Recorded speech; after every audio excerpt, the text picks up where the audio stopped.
Art to me is really important when you put your soul into it and other people connect with that. So the thing I've been most proud of with Sage of Hope and Ruins release is how many people have messaged me or left in their reviews saying that they completely understood the metaphor in the book and the struggles characters went through as being about depression and the kind of effect it has on people, and that they saw themselves in it and they felt really seen by it. I think that is what I love most in my books, is when uh, the themes I'm trying to get across, the character struggles that I know other people go through or I go through, people relate to. I think that is my favorite thing. Welcome to Raising Baby Authors. I'm Kasia, your host and a brand new writer. If you feel overwhelmed and lost about this whole writing thing, you're certainly not alone. Join me while I pester my author guests for writing advice and find out how they do it. Because if they could, then why not you? It truly takes a village to raise an author, so let me share my village with you. Hello, dear listener. Welcome back to the second season of Raising Baby Authors podcast. I am not very good at speaking today. I don't know what's happening, probably because it's midnight where I am. Well, I am so excited to talk to our new mentor today, which is a fantasy author. I don't actually have that many fantasy authors on a podcast, which is a lot of fun because I'm learning so many things and you're going to be learning so many things. So please welcome author Riley Knight. Hi. Hi, thank you for having me. Thank you for coming. Super nice to have another fantasy author. As I said, I really should try getting more fantasy author on the podcast because I myself write romance. So most of my circle of people that I talk to are romance writers, but it's good to have different perspectives. And especially I saw in your profile, it said epic fantasy. And as a complete beginner, I have actually no idea what that is. So we're going to talk about that as well. Yeah, I literally don't know. I probably can imagine something like Lord of the Rings, but I think that's the extent of my knowledge. Yeah. Okay. That's the right direction. Okay, at least I'm not completely wrong about it. Okay, so let's start from the beginning. Please tell our listeners, well, basically your journey, when, how, why you started writing. Well, my husband was in the army and I was stay-at-home wife because we were bouncing around all over the place, and we realized we really liked D&D, but we didn't have anyone to play it with. So I decided to write him a campaign, but instead of having like a circle of friends who made up the party of adventurers, like I wrote characters for each of the party members and I would play them out. And instead of making it more free form the way it's sort of supposed to be, I wrote basically a linear story. And after we did like a couple of those, my husband said, "These are amazing. Have you ever thought about like making it into a book?" And I hadn't, but I was like, heck, I'll give it a try. And then 3 years later, I finally published one. So it's a bit untraditional, but that's how I got started. Okay, well that is very interesting. I have never actually played D&D, but I think I would have liked if somebody offered. I don't have any people, or I haven't known that people that I know play D&D, but I saw it played like in TV shows and movies and whatever, and it seems like a lot of fun. So you say it's like a free form sort of games, but there is Yeah. one person that's ruling it, right? Yeah, there's the DM, and typically you have, four-ish players, and they make up the little party of adventurers. And it's more about the choices they want to make. But since it was only my husband, like I wrote like basically a book storyline. He got to play the main character. Mm-hmm. Okay. Yeah, before we go back to the writing, I think I have like one more question in me about D&D because I'm just very curious. So the dungeon master basically comes up with, as you say, it's free form, but there should be some rules, right? So Yes. they come up with like different possibilities. Do they give the players options, or the players are just free to say what they're doing, and then the dungeon master decides whether it's a good or bad decision? Or yeah, this like the dynamics are so interesting to me. I've never known how it looks so cool on TV. I don't know if it's actually that easy in real life. The DM is kind of just like the narrator. So everyone has different styles between like the DM has a very specific story they want to tell, or like they just kind of go along with what the adventurers want to do. But when I play with a party, I give them like a quest, like, hey, you got a Mm-hmm. message saying hiring you to go kill some goblins, and then you kind of just leave it in the player's hands Okay. typically. But since it was just my husband, I'd make it more plot driven. Yeah, of course. Okay, so you had a plot, you had some characters there. Was it like in the one universe? So usually when you talk about fantasy, there's supposed to be some world building and the world hmm has to be kind I of concise and complete. Yeah, I did I wrote a whole world for it. That is the world that's in my books now. Went way overboard for just a D&D campaign, but it ended up being very useful when it sat down to write. Okay, did you have any experience with writing before that? Oh, not really, no. Beyond just, like regular English classes. I really like my creative writing class in sixth grade, but after that it was only like academic writing, so it kind of came out of nowhere really. Okay, that's a very like brave decision because like okay, if you never had any writing experience before, starting out with the fantasy is not an easy thing to write at all. It's the language itself and the whole world that you need to build is to me at least it's very complicated. I'm not in this world at all. Do you read fantasy as well besides just playing? Oh, yeah, I read hundreds of fantasy books. Okay, so So many. you mostly absorbed like I would say probably like the story structure, how it's supposed to look like, and more or less how it's supposed to develop. So did it help you in your writing? Yes, absolutely. Having experienced so many of like kind of what it's supposed to be like and the general story structures definitely helps. My brother was in college for film, getting a film degree. So he would spend a lot of time with me talking about like writing a script and pacing and editing. And while he was like, obviously talking about movies and shows, it was still helped me transfer to editing my book and the like. Okay, yeah, I think that should be very helpful. Not on the page level, but at least like on the story level, especially yeah with pacing, hmm because in the movie if you don't handle pacing well, people will fall asleep or leave the theater and hmm it's just yeah, exactly. And in fantasy books, I would imagine they're long. So really if you don't pay attention to pacing, 400, 500 pages people will not be able to handle. Let's then talk about like the first draft. So you decided, okay, I'm going to make it a book. And how did you go about writing the first draft? Well, I had everything done as far as like world building and character backstory, so I kind of got to skip all that part. But then it was a matter of, taking the game out of it. Like, okay, well, in a book, you don't need to go into a dungeon and get treasure, So it was interesting trying to adapt that. And when I sat down to write, since I said I don't have a background in writing, it was horrible. It was awful. I have never shown it to anyone. I don't know that I ever will. But I took a lot of advice you see, which was just, write badly, just get it down. And it was so short and just kind of like me summarizing almost the story with some dialogue and figuring out. I had a stack of books next to me, a stack of fantasy books that I would open up that I'd read before, but you don't think necessarily about the scene structure and the dialogue until you're writing. So I would just read a scene and how does he introduce the character in the scene? How does he switch the scenes? And then try to go back to it and reformat it into a book and not just a stream of consciousness on the page. Okay, so yeah, you said you've seen some advice saying that you have to just write it down badly. Did you like find a community online or somewhere where you could get this kind of advice? No, I do now, which is great. But back then, I watched. My husband was a huge Brandon Sanderson fan and got me into his free little teaching classes. And his Right. advice is write it badly. So I was like, well, my husband loves it. I love it. Seems like a good place to start. So that was kind of my advice on like how to write a magic system, how to get your words out there so you can move on to the next step. Okay. All right. Well, I went maybe too technical already before I actually asked you what your book is about. As far as I saw on your profile, you're writing a trilogy. Yes, Sage of Hope and Ruin just came out, and the sequel's coming out in February.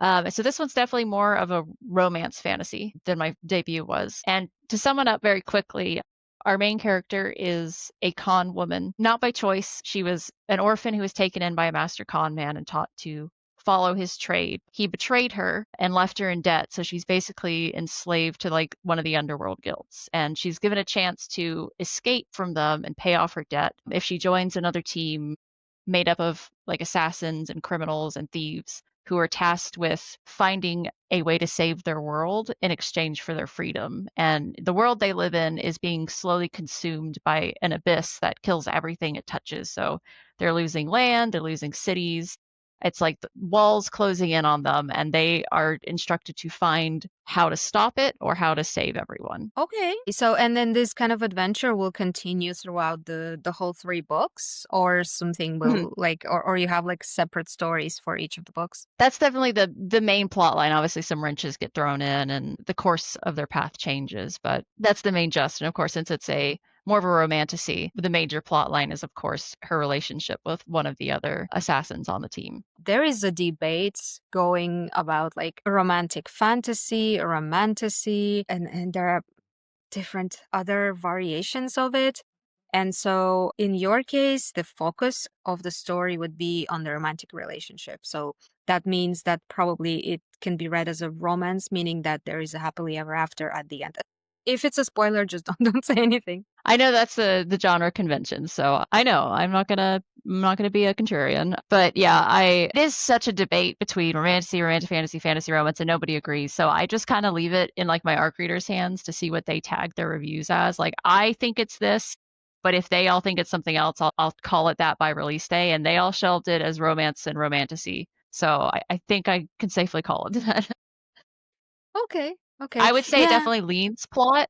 It definitely leans plot, but the romance is definitely also like you couldn't remove it from the story and have it be Okay. the same at all. Well, yeah, yeah. I mean, it's in a fantasy that there has to be a lot of plot. It's not like you cannot have completely character-driven romantasy. So that's, yeah, it's understandable. And yeah, I mean, genre convention, I understand it very well in romance, but when it comes to fantasy, it's really confusing to me. So far, I've been There, sure that romantasy is supposed to have an HEA, but sometimes it's just yes, it is considered romance and therefore supposed to have one, generally speaking. okay. If So you write a romantic fantasy, which is more of a epic fantasy that has a romance subplot, then you're allowed to do whatever you want. But the lines are blurry, so yeah. Since you are a reader like of Brandon Sanderson, I understand he's not a romantasy author, he's no. fantasy author. So what was your decision to make it a romantasy somehow influenced by the popularity of romantasy currently? Or it's just like the story was just calling for it? I just really like both. I can read epic and I also really like romantasy. I read my first romantasy 11 years ago when I was 18 and I didn't know that was a genre. I don't know that it really was even called that back then, but I was like, Mhm. this is amazing. I love the focus on romance and the female main character is not typical for epic fantasy at all. So at that point, I also started getting a lot into romantasy and I sat down and wrote a female character, and when the story progressed, it just made perfect sense for it to be a romantasy to me. So I do kind of both, depending on what I'm in the mood for. I'm mostly asking because I think for fantasy authors currently, pure fantasy, it might be a little, I wouldn't say hard to market, but the romantasy is so popular that Hmm. I sometimes think, why can I not do a romantasy? I could have been doing well, but it's not in my, I cannot write that. All right. So you said it took you 3 years from like the idea to publishing. How long did it take you for the first draft? If you remember. The first draft took 3 months, and the second draft only took, I think, one or two. And since I didn't have a background in writing, I set it aside. That first draft, the second draft was decent. I'd say it was publishable, but I wasn't really happy with it. So I had a bunch of other ideas I wanted to write, and I wrote them. So I wrote 3 books of another trilogy and then 2 books of another trilogy, and they were just first drafts. Like I wasn't doing anything but getting experience with writing. Once I think I tallied up, I think because I saw a metric from which was like your writing really starts to improve and you really start to find your voice when you write 2 million words. So I wrote enough drafts to get to about 2 million words. And then I came back to that very first draft and wrote the final draft that would be the published book. And so that's why it took 3 years. I was just writing and writing and writing and reading and trying to find my voice and really get to a point that I was happy with my prose. Okay, that's very interesting. Like a way of practicing by writing just other books. You said you wrote like what, a Mhm. couple of other trilogy. That's crazy. It just means that you have so much opportunity like once you're done with this trilogy to just, start releasing others. First draft, of course, you cannot Mhm. publish the first draft, but you already have it, which means like a lot of work is already done. All you need is to edit it, which yeah, sounds Yes. Yeah, sounds great. So you have like a lot of books in your future. That's amazing. Yeah, I have a lot of first drafts laying around that are ready to be polished up and get their second drafts done. Yeah, so then you had lots of ideas. Are they all coming from like your D&D background or it was something completely Um, different? yes, my debut was my first campaign that I ever ran for my husband, and another of the trilogies that I have the first draft done is I'm going to start releasing next year, and that was another one. A Stage of Hope and Ruin, my current trilogy, was an idea I had, but that I never got to run. So that one just was from like the little idea seed. I didn't actually have the story and the characters. I That was the first time I'd sat down and written a book just from scratch without any previous campaign notes laying around. How did you go about the editing process and who did you involve in it? Like beta readers, editors, other people? Yeah, I always have beta readers. I need the beta readers because they see things you don't and they can point out when things are too slow or too fast. And I look at it as a whole and I'll come up with what either beta readers came up with or what I myself came up with. Like these characters needed more scenes or this idea or villain didn't get enough, to land correctly. And I'll make big overarching notes and try to find places to insert little scenes and moments that will help fix them. And then I go chapter by chapter by chapter. And I have what I call the chapter checklist, which is things I think should be in every single chapter. And it has like make sure that the chapter ends on a mini cliffhanger that'll make people want to turn the page, and make sure that the first paragraph of every chapter is like a mini hook of itself, like a miniature version of the hook you're supposed to put in chapter one. And then, like check every emotional beat, make sure you're showing the emotions in a really vivid manner so that they can feel the emotions, and make sure you're showcasing something about new about a character every chapter, whether a facet of their personality, that sort of thing. And it's just I do that for every single chapter and go one by one by one by one while inserting the overall ideas. So I'm a chaotic mess when it comes to everything else, but my editing is surprisingly organized. You do speak in like terms of hook and the beats and stuff. So all of that you got from the Brandon Sanderson lessons, or you started like reading more craft books and No, everything? yeah, recently, yeah, I've gotten more into the craft books and I've joined a critique group of other fantasy and sci-fi authors where we like gather every month to discuss writing. So it's helped a lot. Okay, do you have recommendations for those craft books, the ones that you think are good for a beginner writer? Oh, there's an amazing one, but of course I can't grab the title off the top of my head, but the pair I put it with, I do know off the top of my head. It's called The Emotional Thesaurus. And that one is not a book. It is an online database that has probably been single-handedly the best thing ever. That it basically has a list of emotional states, and instead of saying John was angry, you click on like the angry tab and it'll show you a huge list of physical tics someone will do if they're angry, facial expressions they'll make, maybe they'll pace. Like, but then you can take it and instead of just saying he looked angry, you can say that he stomped across the room and really show those emotions in a more vivid way. I would recommend for everyone to use it. It's been great. Yeah, I definitely agree. I have it in paperback form. Usually it's behind me in my old set, but this now it's in the other room. And I actually forget to use it a lot of times, but when I sit down and I'm like, oh my God, there's too much gazes doing things. Like gaze goes there, gaze does this. There should be something else happening. I go and I'm like, okay, let's see what we can do here. Yeah, I kind of like when I write the first draft, just write the emotion. And then when I'm going through and editing, I like grab that emotion and like, let's fix this. Let's make this better. Yeah, it's great. Yeah, yeah, definitely does make sense. So after we've gone through beta readers, what would be the next step for you? So once I've listened to all their feedback and like added new scenes and polished up all those chapters in my little checklist, then I just proofread the heck out of it, which is the most boring part of writing, but you got to do it. I always do it about twice, and because inevitably on that first proofread, I'll find more things I want to add or tweak or edit, and then you got to go back over to make sure those new sections don't have any typos. I like to do that while I'm formatting to take some of the tedium out of it. Take the chunk of thing, put it in the formatter, and proofread it while I'm making sure it's formatted correctly, just to ease up a little bit on the unfun stuff. So you do all of that like by yourself, all the editing and the proofreading and My everything. PA does help. She's Hmm. an editor. She was. She's PA now. So Hmm. she's my comma queen who marks up my manuscripts. No comma here, no comma there. So Yeah, we go through I it together twice. I have the same issue with commas. I know the exact rules in my first language. they are very strict in there and you cannot like deviate. In English, to me, it's more like a intuition thing. If I feel like there's a comma there, I'm gonna Yeah. put a comma there. And then my editor's like Yep. removing all the ones that I put and putting new ones in. Yeah. Yeah. It's Yeah, been that's comforting to know that every author I've talked to is like, oh, the commas. I always feel guilty for it, but I like to learn new things from my editor. Apparently, in my last book, I did not know how to spell high school correctly, and she fixed it in like 200 cases. And it wasn't very nice, but now I know. Now I know how to write it correctly. But with the commas, never. Just does not gonna happen. Yeah, words like disappear. I've been writing wrong since I was like 14 years old. I always put like two S's into the two P's and anything like that. To this day, can't get it Yeah, right. I have those as well.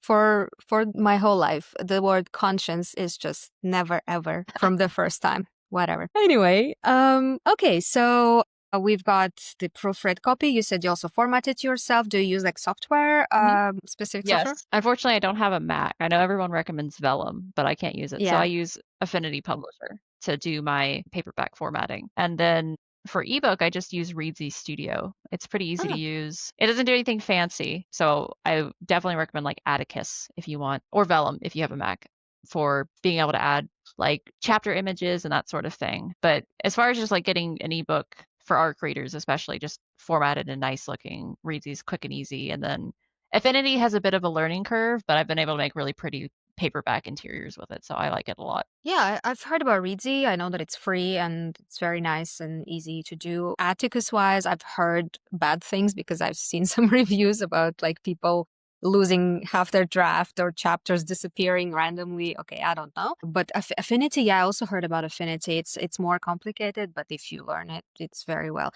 I myself use I Vellum just definitely yeah, I use Vellum just because I'm a lazy person and I have a Mac. So, okay. I decided Yeah, it where was I on put sale my for Black money. Friday and I think I got it full price and I was just like, okay, I will choose where I will put my money for these like few books. And the tools to format, I didn't want to pay anyone for formatting. So I was like, okay, I'm gonna buy a yeah. tool and I'm gonna use it multiple times and it's gonna pay for it for itself eventually because I don't do a lot of things. I don't do character art. I don't do like paid marketing or anything like that. So, okay, I can put my money like in something. Let's talk about the first book that you were publishing. How did you decide to do it? Where did you decide to put your effort and money? And basically, what was the process? I made like a big poster that I was like, I am a dumb and who made every mistake. Let me help you avoid them. So it was a roller coaster with my first book because Okay. I'm a very introverted person. I don't know what goes on in the wider world. So I was doing my research as best I could. And what I have learned is like what you can learn about publishing just by like Googling is wrong compared to talking to other authors on like threads. So I'd gotten all this like research. So I knew about ARC readers, I knew about NetGalley, formatting and all that, but how difficult it is to like let anyone know you exist and to how to properly market your book to the right people, what platforms you should be on, where you should publish. Just I had no idea. And so I put it out and immediately joined Threads, thank God, because then I started to talk to other authors and I learned so much about, okay, you have to put your book on Ingram Spark. You need to be on TikTok, you need to be on Threads, and here's like the real way that publishing works. So it was a mess. It was a disaster. And I've been learning so much ever since then. So my second book went way better than my first book, but it's also kind of a lesson. And if you do make mistakes, if you are in over your head and don't get that perfect start, it's okay. You still have time to learn. And that I would recommend everyone, even if you don't have like a personal group, just like talk to people on threads, ask questions. That has been the best place to get advice from other authors who are in the same position, for sure. Yeah, that I agree. I started, I think before Threads actually appeared, I started with Facebook groups, and then depending on the group, there are good ones who can give you pretty good advice. There are specialized ones like for short story writers, for romance writers, for whatever, like many different groups. And they are very, very helpful. But now when I have a question, I straight go to Threads and just like throw it out Hmm. there and see who says something. Yeah, Yeah, that's there's been very useful. a lot of really friendly people who have been in the trenches too and are happy to answer. And I always try to, if I ever see anyone has a question that's unanswered, I always try and answer it because There's a lot of misleading information about there and a lot of things that are hard to find out about unless someone tells you. Yeah, that's true. I think now I have like one author friend who I talk every day, and she gets lots of news around as well, even if I don't see them sometimes. So we like share information between each other. But then it's knew more or less what I wanted to do for my first book, and I did it correctly because of probably this podcast, more or less, because I've been asking lots of people how they did it. And they told me some wide, some KU, some traditional, some indie. And I was just like, I have options. There are so many options. Mhm. If you want to disclose, you said you made a lot of mistakes. What do you think, like, which decisions were a mistake that you think should not have happened? So as I said, I'm very introverted and shy, so I didn't have social media. That was the first mistake. Like, because the advice I saw was people saying, "Oh, nobody cares about your book until it's out." No, make your social media accounts and shout about your book Ooh. the moment you start writing it. Um, People are interested, and you need people to know that you exist and you're there, and other people who are working on their books and people who read that genre and ARC readers will be interested and follow your story. And while you're putting yourself out there, you can meet people and make connections and learn things so that when you hit publish, you're in the best position you can be. So that would be the number one mistake I think I made was not having a presence beforehand. So that's what I mostly worked on between my first book and my second book, which just came out, was networking and making a presence. And one of the best things I did was putting together a little Discord for street team members and ARC team members to talk about news and to help them coordinate like announcements I'm making and they can post with me has definitely been very amazingly helpful. You also decided at some point that you're going to delegate some of the tasks to a PA. So I myself don't have a PA because I don't think it's justified for me yet. So I'm interested, like, at which point you think like this is something you need, this is something you are willing to spend money on, and how does having a PA help you? I kind of stumbled into mine. She was an ARC reader and beta reader of mine, and she had just started getting into PAing. And since I was already like friends with her, I was Mhm. like, yeah, let's try it out because I realized I never had time to do anything. I was working all day, every day, doing the writing, doing the editing, doing the formatting, team management, advertising, graphics making, like all this stuff. Like I never had any time off ever. And my husband was like, you need to take a break. And I was like, I can't. I don't have time. So she handles my arcs, my emails. She handles the street team and like getting everyone on the Discord and getting everyone coordinated. And if people have the questions, because people are going to be like, the download link's not working or where do I go? She handles all that. She helps me make graphics. She helps plan my social media calendar to make sure I actually do it. And also just kind of a sounding board of like, whether it's ideas for I'm stuck on a chapter or, hey, what do you think about this marketing hook? Or she also signs me up for like convention. She looks up, hey, there's a book convention happening next year. Like, let's sign up for it, or a fantasy ball, or whatever. So it's almost like I feel like when I'm in my writing hole, oblivious to the world, she's like still paying attention to what's going on out there and making sure that I'm not missing any opportunities that went right over my head when I first started. Well, yeah, I can definitely see that that's very valuable. Now, for example, I need to write a draft currently, and I only have enough hours in my day to do either marketing or the writing because I'm working as well. Right. And my eyes are very bad recently, so I'm like I have limited amount of hours a day where I can use my eyes and be useful. And so far, it's up to Christmas, and wrote a Christmas book. So I have to market the Christmas book. I have no choice. If I don't market it, nobody's going to see it, nobody's going to read it. But then I have to write the other draft, and I realized that I cannot do both.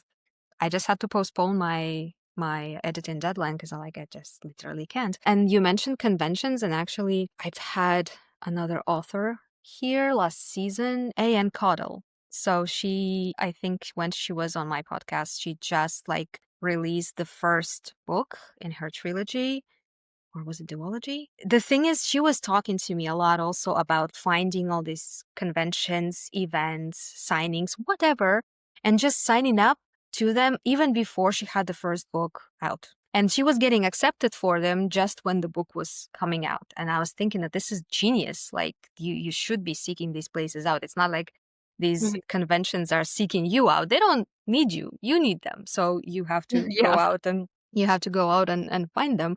And she did a very, very good job at that. And now she's been picked up for traditional publishing and her books are being republished in trad. So I think she got herself out there pretty well with like all those events and all the social media presence. So yeah, I think you're definitely going in a very good direction with all these events. Did you get accepted for anything yet? I have 5 right now for next year, I think. There's a Amazing. Comic-Con, there's 3 fantasy balls, the 2-day kind of like author fair, author panel, and then the like romantasy balls, which I'm really excited for. Yeah, that sounds great. That sounds amazing. All in the US, right? Yes. Yeah, I'm I believe pretty there's one in jealous of Nashville. people in the US. There's a lot that are in Britain too, I think.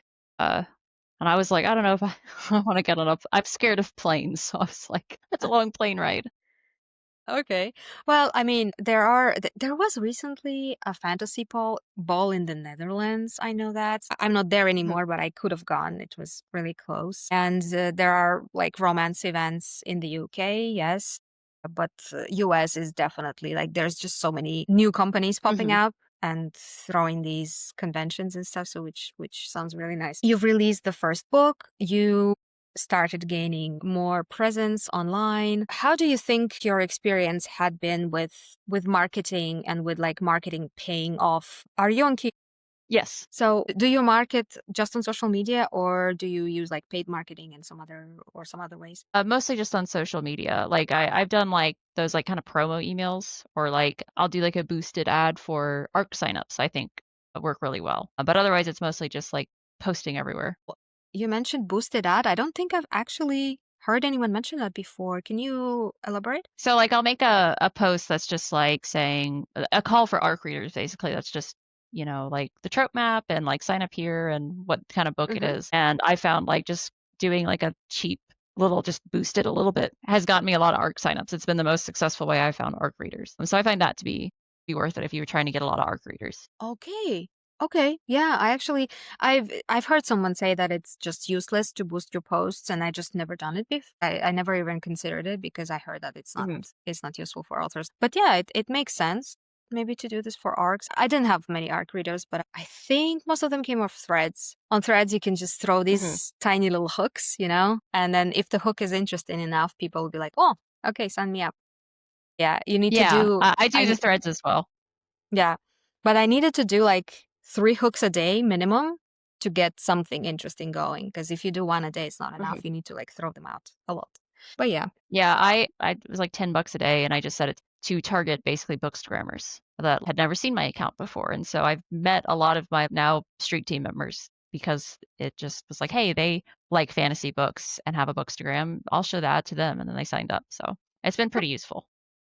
Okay, so but then you need to have a very good post in order to like do that. So for fantasy Hmm. books, I would imagine, well, of course you need the trope list. Yeah, that's obvious and a good cover. But then I know people get good results with like character art and stuff like that. Did you have any of Yes. that done? Yeah, I've used either my last one I used character art because I had it, but the for the last book my character art hadn't come in yet, so I just used like a really eye-catching stock image of like I think it was a dragon that had like a really eye-catching color and then put like in big text like calling ARC readers and that worked pretty well. Because character art is something that I also considered and decided not to invest in at the moment, at least until I have full books out. I'm having only like novellas out for now, so I decided not to put it out. But yeah, character art is something that helps authors a lot. I'm trying now to win a giveaway on Instagram for character art because I really want some, but I can't It's even. fun just from a personal level to see your characters come to life. Just on a personal level, it's so much fun. But they're also great for series because especially like my street team, I always show them the art early. Like they love seeing the characters in different scenes, and they'll always like my beta readers will write like, "Can you get art of this scene?" So I think it's definitely worth it for series, especially if you get a really interesting scene that like people will look at the character and go, "Oh, what's going on here? This looks interesting." So yeah, definitely not mandatory, but it can be very helpful and people love it. Yeah, that's definitely the case. I think character art would be probably the third thing on my list. The first one being actually a full book, like a full length novel, because I don't have one now. I started small, and then I really want to make an audiobook, actually, just of a novella just to try and see how that would work because I'm a big audiobook fan and I like listening to them. And I think people listening to a little Christmas novella in their headphones. So that's what I'm thinking about. Yeah. Did you have any consideration for audiobooks yet? Yes, it's absolutely on the list. They're very expensive. So it's the kind of thing where you have to wait around and see, like, does this book seem like an audiobook would be in demand? So it's on the list, hopefully next year. Yeah, it's definitely expensive. I would even say probably for romantasy it's much harder because romantasy readers, from what I see on threads and on Instagram, are very picky. They don't even like dual Hmm. anymore. They need duets now. So like you have to Hmm. you have to pay a lot of money. And the author that I mentioned, A.M. Caudle, the romantasy author, she came out with the first book. So she self-published the first book, like that was, I think, a year ago. And she also did like the audiobook almost together with that. And she told me, I think it's, yeah, I didn't edit it out. It's on the podcast. She told me she spent about $8,000 Yeah. on that audiobook. And it was, well, in fairness, it was 20 hours of an audiobook. So it was very long. Yeah. I think I calculated my debut would be like 3,500, and that was just for one narrator, which is a sole narrator. So yeah, it's very inexpensive investment, but worth it if you can afford it and you think like you've gotten enough traction that people want an audiobook for sure. So far, what do you think? Like, you already have a street team, and you have like these all these books plans. You have your, you have your marketing plan. Do you think it's paying off, or you're like having new plans to add something new in your marketing in order to get more readers? Uh, always trying new things. Always. I don't know if I'll ever get to a point where I'm not going to be trying new things. But I don't pay attention to social media trends. I don't really like to use social media. I'm an old-fashioned kind of person. I walk into a bookstore, pick up a book, and I read the blurb. This is not what people do these days. So talking to other people, observing what other people are doing has been so important. There's always new hooks coming out. There's always new like video formats. There's trends that you can take advantage of for a month. But I've definitely seen amazing upwards growth the more I've paid attention to okay, what works on people? Because, it's foreign to me because it doesn't work on me. I just want to read the blurb. What kinds of tropes do they want to see? What kinds of scenes and hooks grab their attention? And then there's also every single platform is different. So like what works here will not work there, will not work there. So I definitely will continue experimenting with other platforms, other promo sites, other hooks, but it's definitely doing better than it was. And I feel like I'm getting into the groove of like, I think I figured this out. Not there yet. We're almost there. Well, yeah, it's nice to see that something's working out. If you see uptick in page reads and you think, oh, that's probably because of this reel or this snippet or something. That's definitely, even though for me so far, I wasn't able to learn anything from that because they seemed like random successes, just like Yeah, that's also that. You can I make can, the same thing, and the first one will do amazing. Wait a couple weeks and it'll flop. And you go, what do I get take from this? yeah, Who knows? it's been crazy, honestly. The general trend I know is that the spicy stuff does better than the non-spicy stuff, or even like a hint of something popular, like, my wife, or phrases that are super popular. That could make good content, but also, I don't know about you, but I put it on Instagram, TikTok, YouTube, and now also Facebook. And the same reel can get 30 views on TikTok and 10K on YouTube. Yep. What? Like I've noticed Instagram really likes clean, sharp, well-edited videos. Like the more professional looking, the more Instagram likes it, but TikTok doesn't.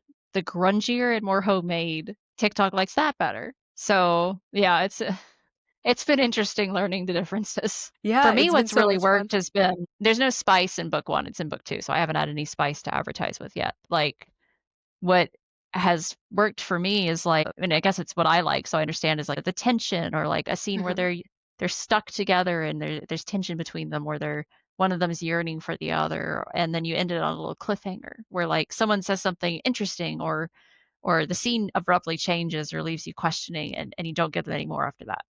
has been working for this book. Obviously, I'll have some spice to throw in when I start marketing the sequel, but as far But as yeah, non-spice goes, that's what I found to work really well. yeah, even not the spice itself, but the stuff maybe leading up to it, something that kind of changes the tone of the scene from just being a normal scene to Mhm. getting, oh, now we're getting somewhere. Yeah, things like that sort of that cause some emotional reaction out of people who are reading. And definitely I always choose something with dialogue because it needs to be something that someone said, for me at least, as it's been Mhm. the case. And yeah, I also just like always highlight the phrase that I think would be the one that will get people interested. Yeah.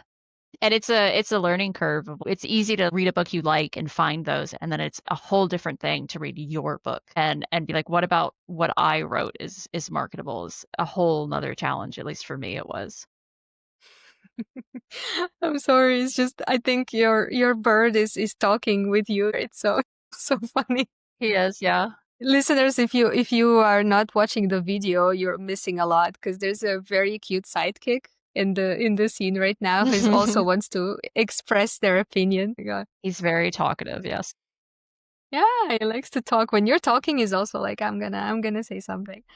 Okay, so we've discussed your writing, we've discussed the editing parts, we've discussed the marketing, and you clearly know what you're doing with like your the series and with the next series.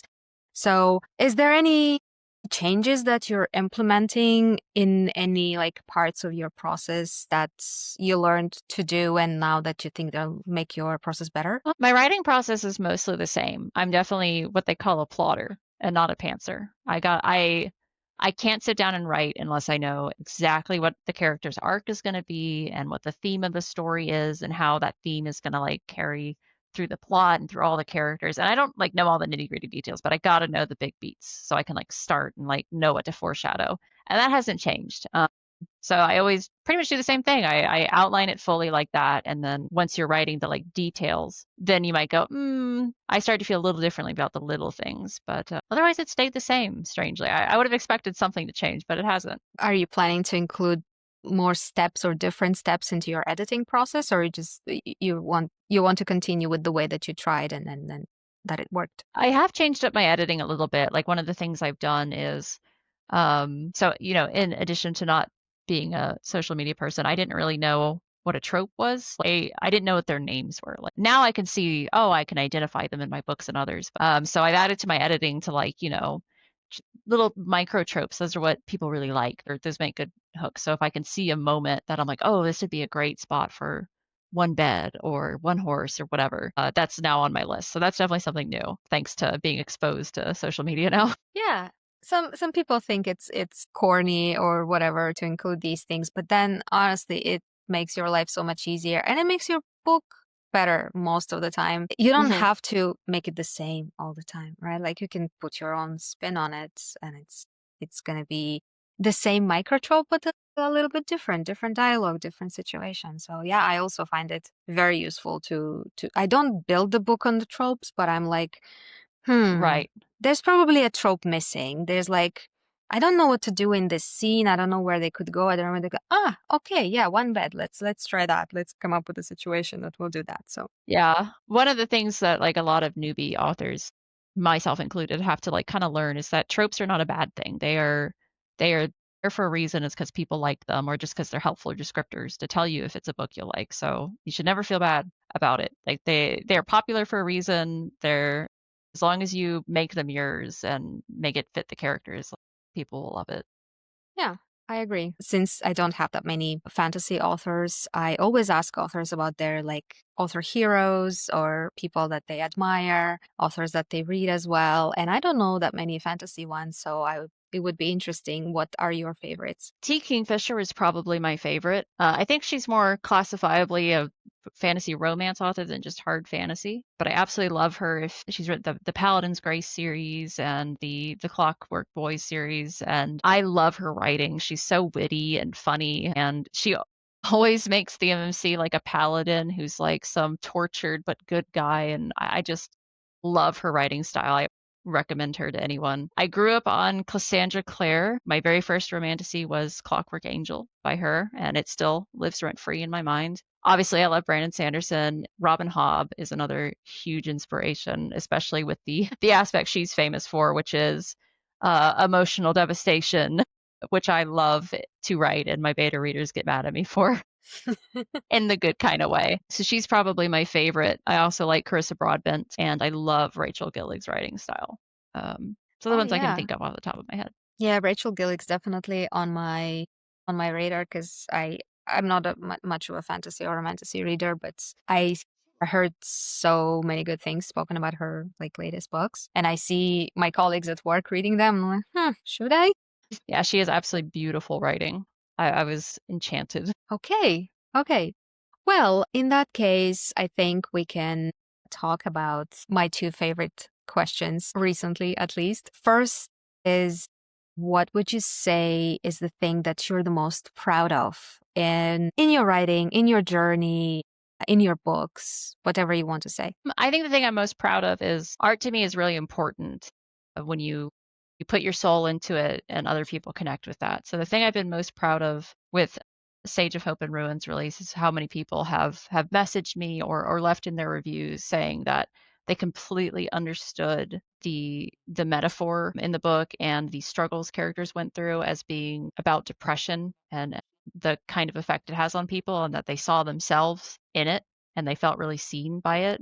I think that is what I love most in my books is when uh, the themes I'm trying to get across, the character struggles that I know other people go through or I go through, people relate to. I think that is my favorite thing. Okay, we actually, yeah, I noticed we actually didn't talk too much about like your characters themselves. We know more or less like the plot, but you mentioned that your FMC is a con woman and her love interest is another member of their team. I was Mhm. wondering, with this whole trend of making the MMC making the villain the MMC in the romantasy books. Do you have any plans on like doing this switch at some point in this book or any others? Sort of. In my next book, I wouldn't say the MMC is the villain, but he's definitely the vibe of that book, to put it simply, is if he found out the truth about the FMC, what she's hiding from him, he would most certainly be her villain. So she's definitely trying not to let him know the truth about her, but they are allies at the moment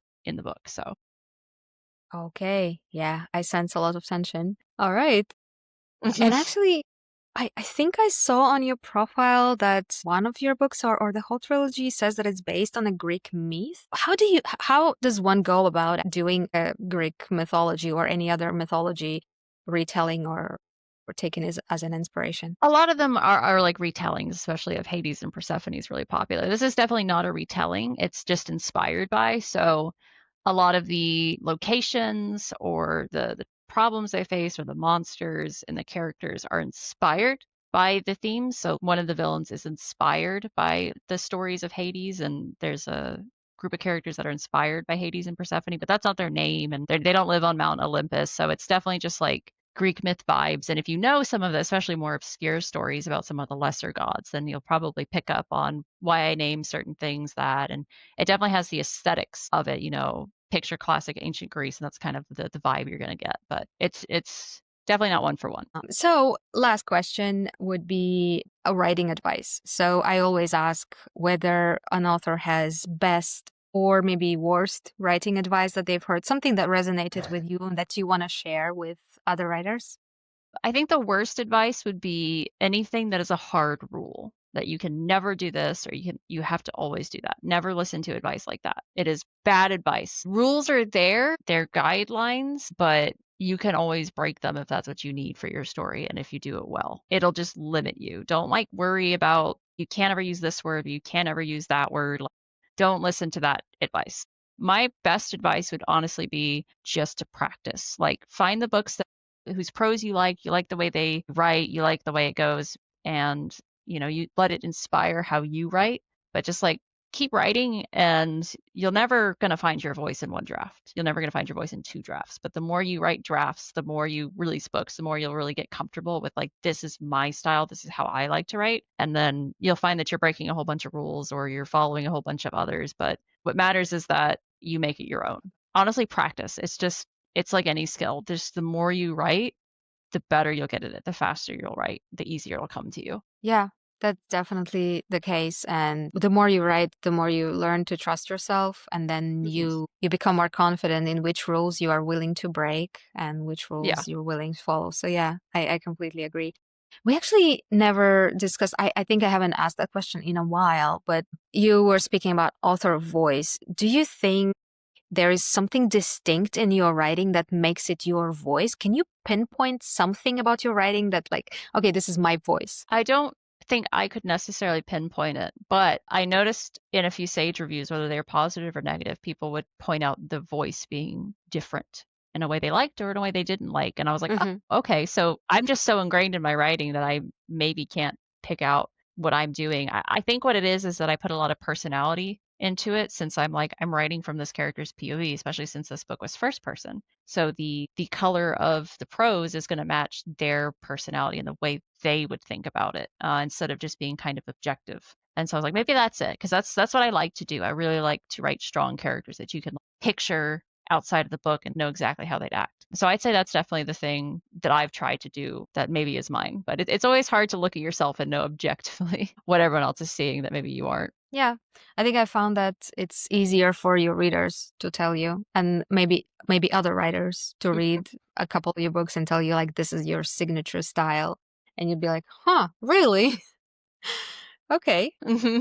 Well, before I let you go, let's just remind our listeners about where to find you and your books, all your handles, websites, whatever. I'm Riley S. Knight pretty much everywhere on TikTok, on Instagram, on Threads, and I have a website that's www.rileysnight.com, and I'm Riley S. Knight on Amazon. That's where I am everywhere. That's great. Thank you so much for coming. This was super enlightening conversation for me. I think my listeners would get lots of knowledge from your fantasy experience. Thank you so much for coming, and Thank you so much for having me.